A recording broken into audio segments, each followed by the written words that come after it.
Hello বন্ধুরা, আমি চলে এসেছি আপনাদের সামনে একটা নিউ ভিডিও নিয়ে।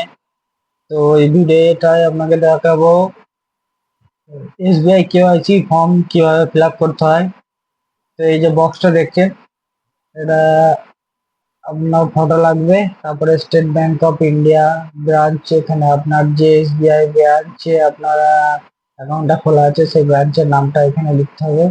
তারপর অ্যাকাউন্ট নাম্বার, এখানে 11 সংখ্যার যে অ্যাকাউন্ট নাম্বারটা লিখে দেবেন, তারপরে প্যান নাম্বারটা লিখে দেবেন, তারপর অকুপেশন মানে পেশা, আপনার কি পেশা সেটা লিখতে হবে, বা আপনি না লিখলেও হবে। অ্যানুয়াল ইনকাম, আপনার বছরের ইনকাম কত আছে সেটা আপনি দিতে পারেন, নাও দিতে পারেন। তারপরে কেওয়াইসি ডকুমেন্ট সাবমিটেড সেল, এখানে পাসপোর্ট আছে, আর ড্রাইভিং লাইসেন্স আছে, ভোটার কার্ড আছে, আধার কার্ড আছে। তো এর মধ্যে আপনাকে আধার কার্ড, ভোটার কার্ড আর প্যান কার্ডের জেরক্স কপি লাগবে, আর সেই জেরক্সে আপনার নিজস্ব সাইন লাগবে জেরক্সের নিচে। আর আপনি যে কেওয়াইসি ডকুমেন্টের যে নাম্বার, যেমন এইখানকার মধ্যে আপনি আধার কার্ড দিচ্ছেন, তা আধার কার্ডের নাম্বারটা এখানে আপনাকে লিখে দিতে হবে।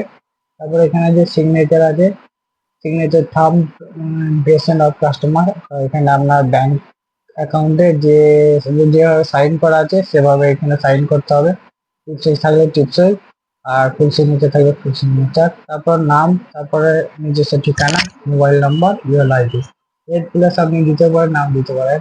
বাকি নিচে যেটা আছে এখানে লেখা আছে ফর অফিস ইউজ অনলি, মানে এই নিচের অংশটা অনলি এসবিআই অফিস ইউজ করবে, তারা তাদের কাজ বাকিটা ফিল আপ করার।